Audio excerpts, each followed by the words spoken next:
Matthew.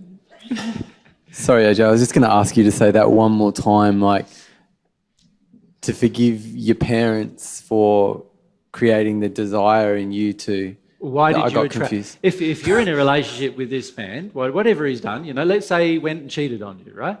Yeah. And you're in a relationship with this man, and he went and cheated on you. Well, the question becomes, well, how did you attract this man into your life? Attract a man who would cheat on you? How did you do that? Well, somebody, before you attracted this man into your life, somebody put inside of you an emotion that caused you to be open to a relationship with a man who's going to cheat on you.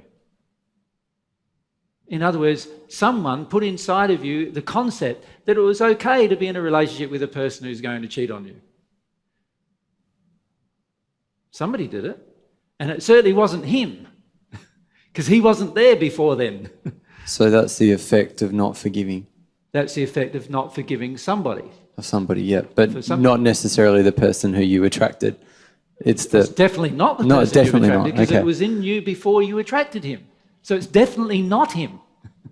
Right. Does that make sense? It's not him that needs to be like you need to forgive. It's somebody else. Somebody who created the state inside of you where you were open to a man. And see, everyone can see, this is where you don't understand the soul yet, right? Everyone can feel the true nature and intention of everyone else. If you were sensitive emotionally, you would walk up to a person, you go, I know you're going to cheat on me. I can feel the emotion in you. You think men are superior, you think, men have got their urges, and you think you have all these beliefs, and you can feel every one of them, and you know. Now, if you enter the relationship with that person knowingly, you could say, well, basically, it's your own fault. Right? Now, most of us enter it unknowingly. Why? Because we're totally in addiction. We're totally addicted to wanting that kind of a person, and the law of attraction is in operation to correct our addictions. Why would we be addicted to wanting the kind of person? Now, you women know many of the reasons why. You're attracted to naughty, bad men. Why? Because at some point you're going to change them and turn them into this really nice fellow who really loves you, and that's going to make you feel special and unique, and it's going to make you just feel powerful. It's going to make you feel like you're the best woman in his whole life. All the women before you weren't as good as you are. It's going to make you feel all of these nice things, right? That's why you try to do it. But of course, it doesn't work out that way, because all of those things are addictions. Right? And they're addictions created because we refuse to forgive. There's somebody in our past, probably our dad, and probably our mother, who had the attitude that men play around, and you've got to put up with that. And also had the attitude that as long as the man thinks you're his goddess, it doesn't really matter what he does. He can go and cheat as long as he still thinks that you're the goddess. Right? He can have sex with other women, that's fine, as long as he thinks you're the goddess, as long as you're the muse, as long as you're the one that gets all the adoration and attention, everything's fine. These are all addictions, right? We wouldn't have attracted that man if we were conscious of the fact that this was the kind of man we're attracting. We'd go, I don't want that. Doesn't even matter if he's my soulmate. I'm not living with him until he sorts that out. Isn't that what we would do? All right?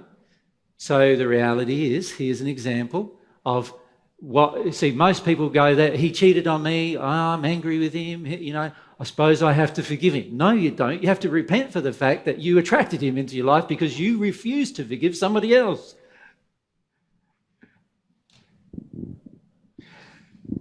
So you're making all of that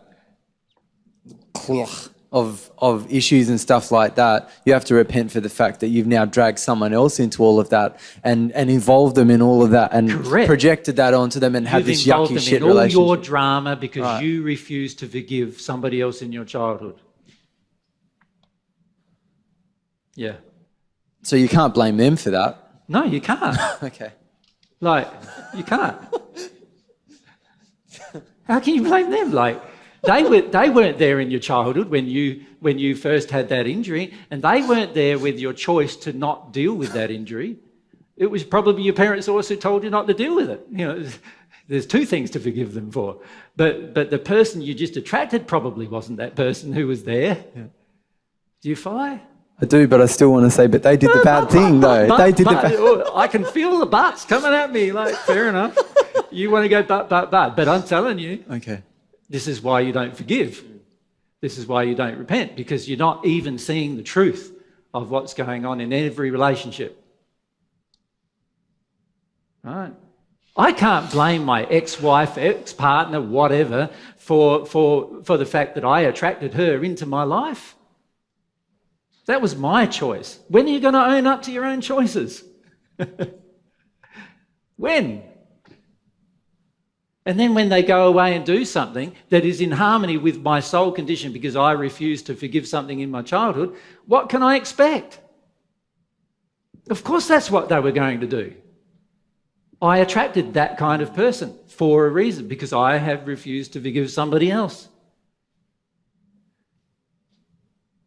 Now, I'm not talking about where you're at one with God and somebody actually comes along and harms you, right? If that actually happened, you know what? You wouldn't feel any sadness at all. You would automatically forgive, because when you're at one with God, you forgive as the deed occurs. This is how God forgives.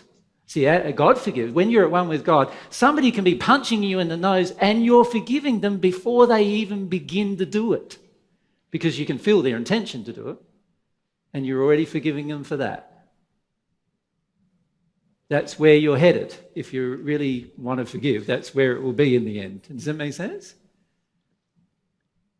So how are you going to get from where you are now, which is, I don't want to bloody forgive anybody because they all did the damage and they should go and fix everything, right?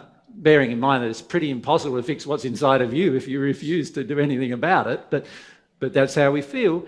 And so what we do is we blame them for the rest of our life, and of course we never forgive. And so what are we on? We're on the natural love path, where the law of compensation is going bang, bang, bang, bang, bang, bang at us all the time because we refuse to forgive. I didn't say that the divine love path was fair in terms of your concept currently of fair, because to me it's very fair, but God's concept of fair, right? And you want it to be fair, your concept of fair. To be frank with you, this is what your concept of fair is, right? If that person did something to me, I should be able to do that to that person. That's your concept of fair. And that's exactly what most of you do in your day-to-day life. If that person gets angry with me, or even if I think they're angry with me, that gives me enough feelings inside to feel like I can be angry in return. That's what you classify as fair. I classify that as stupid. It is stupid. What's going to happen? They do something to me, I do something back to them, they do something to me, because they could use the same reasoning as I just used to do something back at me. And then I do something back at them and they do something back at me. Sooner or later, one of us is going to escalate, aren't we? Sooner or later, we're going to say, you've done 2 things now. You've done 3 things now. That warrants a bazooka. A gun's not enough. And then it's 4 things, 5 things. That warrants an atomic bomb. Like just a normal conventional warhead's not enough. This is where we go. This is how we think. You call that fair? That's not fair. How is that fair? No one benefits from that. Every person in that cycle is destroyed through the process of the cycle. That's not love. It's never going to be love, but that's what you believe is fair. That's how you feel things should happen from your hurt. You feel if somebody's hurt you, you should be able to hurt them, or somebody should hurt them, or let's say, oh, you're too nice. God should hurt them. See, this is a religious concept, is it now? What is the general religious concept of God? God's going to punish all the wicked who were all wicked to me. Isn't that the concept? And where did that concept come from? Oh, I'm too nice to punish them. I love, yeah, but I want God to punish them for me. Right? All out of harmony with love, of course. And God's never going to do it because it's not part of that law, right? Yep. Rizzo?